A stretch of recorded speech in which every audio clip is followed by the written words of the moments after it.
The Torah, Zabur, and Injil are scriptures from God mentioned in the Quran. They describe God creating a beautiful world, but they also describe the word sin.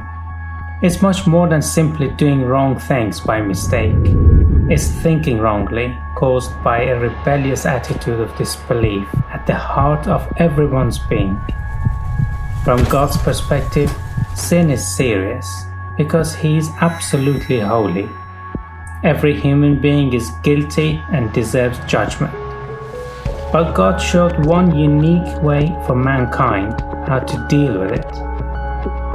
The principles of God's way are first reflected and later clearly taught in the following well-known story. Adam and Eve, Adam and Hawa. When they sinned and discovered they were naked, a terrible shame and fear entered into their lives. They tried to cover themselves with leaves. This attempt to do something about their shame and fear caused by sin was not enough from God's perspective.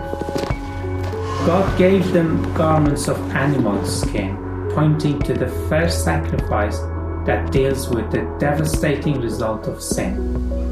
In the Quran too, God gives them clothing to cover their nakedness. Shame only comes as a result of sin. Cain and Abel, Habil and Qabil. God accepted the animal sacrifice of Abel, but rejected the sacrifice of crop made by Cain. Ibrahim. God provided an animal as a sacrifice instead of the son. It cannot have been a simple act of worship on Abraham's part, because the Quran says, "We ransomed him with a mighty sacrifice." The son is much more valuable than an animal, but the animal is called mighty because it symbolically pointed to a perfect sacrifice to come in the future. Musa. Moses was commanded by God to sacrifice animals for the absolute certain forgiveness of the sins of the people of Israel. The Jewish temple and its priests are also mentioned in the Quran.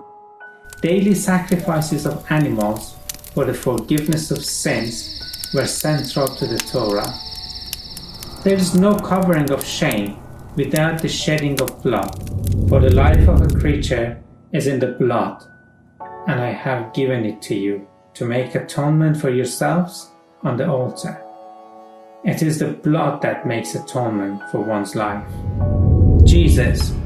No matter how many sacrifices were repeatedly made, they never added up to a complete solution. The fact is, an animal is not a fair representation for a human. They only pointed to the perfect and sinless sacrifice to come. It's a bit like a check. It guarantees money, but once you have the money, you don't need the check. A sacrifice of an animal points to a greater sacrifice, one that's taken place. You don't need the animal sacrifices. John the Baptist, Yahya, called Jesus the Lamb of God who takes away the sins of the world. John was highlighting that Jesus came to be the perfect sacrifice for sin. Jesus was killed on behalf of all people in the world to take away the sins, shame, fear, and guilt of all those who repent and believe in Him. Jesus says, "Everything written about me in the law of Moses, the writings of the prophets, and the Psalms had to come true." Then He opened the disciples' minds to understand the scriptures and said to them, "This is what is written, the Messiah must suffer and must rise from death 3 days later." God did indeed confirm His work by raising Jesus back to life on the 3rd day and up to Him about 40 days later. This path to get certain forgiveness has been promised in the Torah, Zabur, and Injil to all who truly turn around from their selfish lives and believe in God's way. The Quran says, Muslims have to believe in those books. We are naked and in shame, but we can be clothed in brightness through the shedding of blood. This good news has been revealed for all people until the end of time. It is the fulfillment of all things, and nothing better can abrogate it, because it is all we need and better than we can imagine. What could possibly be better than to instantly receive absolute forgiveness of sins, restoration from shame to honor, release from fear and guilt, life to the full, God's power in our lives to live His way of justice and mercy. Jesus is who the prophets wrote about, and only Jesus can offer all this.